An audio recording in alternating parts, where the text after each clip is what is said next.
They kicked me out on my birthday for refusing to pay my brother's debt, so I ended their perfect family image. My family always said I was the responsible one. What they meant was I was their wallet. On my birthday, they proved it by.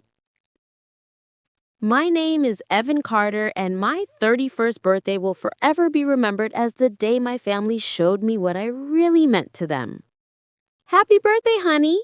My mom's voice was overly sweet, the kind of sweetness that hides poison. She'd spent the last hour lecturing me about how Nathan, my younger brother, was drowning in credit card debt.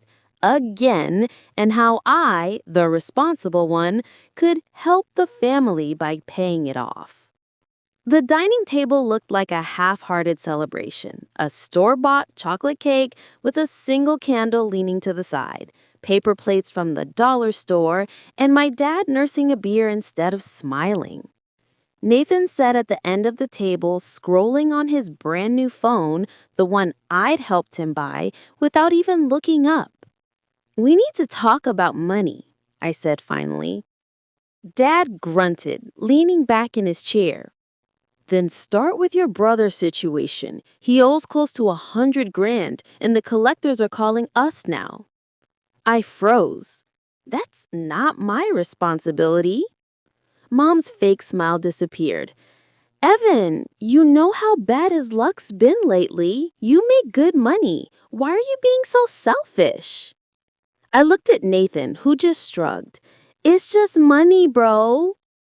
That was the last straw. I told him I wasn't paying a single cent more for his mistakes. The next morning, I drove home from work to find my belongings stacked neatly on the porch. My key didn't fit anymore. They'd changed the locks. A note taped to the door in my mom's handwriting read, "You've made your choice. Consider what you've done." No tears, no yelling. I just picked up my boxes, loaded them into my car, and left. That night, I opened my laptop and sent one email that would destroy everything they tried to protect, their spotless image as the perfect family. For a decade, I'd been their personal ATM. When Nathan crashed his first car at 19, while drunk, I paid for the tow and repairs. When he dropped out of college, I paid his rent for a year. When he overdrafted his bank account, I transferred money just this once. I covered my parents' overdue mortgage, paid for new appliances, bought groceries, covered Dad's back taxes once, even though he promised to repay me after the bonus. Nathan got arrested for driving under the influence twice. I paid both fines. He never thanked me. Mom would pat my hand and whisper, "You're keeping this family together." What she really meant was, "You're the only one we can drain without consequence." When I tried moving out 2 years ago, she cried, "This house feels empty when you're gone." Dad called me dramatic. Nathan smirked. "Why move out when we've got everything we need here?" Then came the crypto disaster. Nathan took out $25,000 in student loans and invested. 2 weeks later, it was all gone. Then he called me, not to apologize, but to ask for 10 grand to get back in the game. I laughed for the first time in months, then said no. That's when I became arrogant, ungrateful, and selfish. The birthday ambush was their final performance, a manipulation fest wrapped in frosting. They thought I'd cave, like always.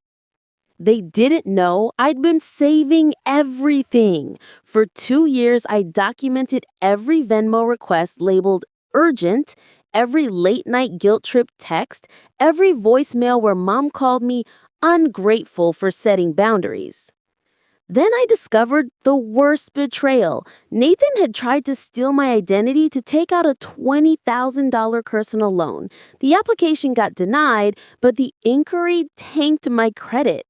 When I confronted my parents, Mom said, "We can't ruin his life over a mistake. Family forgives." Family maybe, parasites? No. So after they kicked me out, I hit send.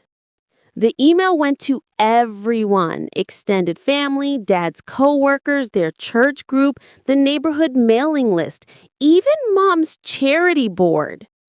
Attached were screenshots, transaction records, and voice recordings. The subject line read, "The truth about what Evan's been paying for." It spread faster than I imagined. Within an hour, my phone exploded.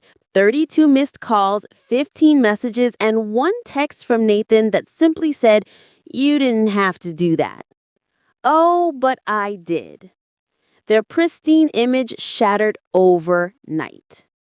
Aunt Linda calling asking why I'd been paying the family mortgage. My cousin sent screenshots of Nathan's Instagram post, him bragging about a new start while wearing $400 sneakers I'd unknowingly paid for. Dad tried to spin it. We were teaching Evan financial discipline. Too bad I had attached a voice memo from my birthday. Dad, get out. You're no son of mine. Mom, maybe this will teach you to think about family first. There was no way to twist that. The real chaos hit 2 weeks later when I filed the identity theft report. Police came to question Nathan at my parents' house. A neighbor recorded the entire thing. Nathan shouting that I was ruining his life while Mom screamed at the officers not to make this worse. The video landed on the local Facebook group titled "The Carter's Family Meltdown." Overnight, they went from church volunteers to neighborhood gossip fodder. I didn't watch the aftermath. I was too busy signing a lease for my new apartment, a one-bedroom above a bakery in downtown Portland. It smelled like cinnamon and quiet mornings. I slept better than I had in years.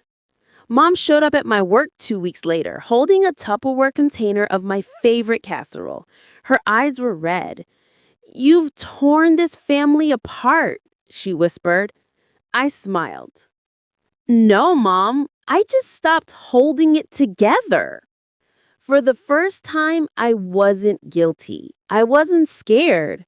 I was free.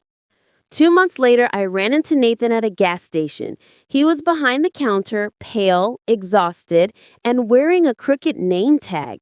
"You really screwed them over," he said, eyes full of resentment. I looked at him, calm. "No, Nate, I just stopped paying for your mistakes." I paid for my gas, walked out, and never looked back. They thought I was the glue holding the family together. Turns out, I was the only thing keeping it from collapsing.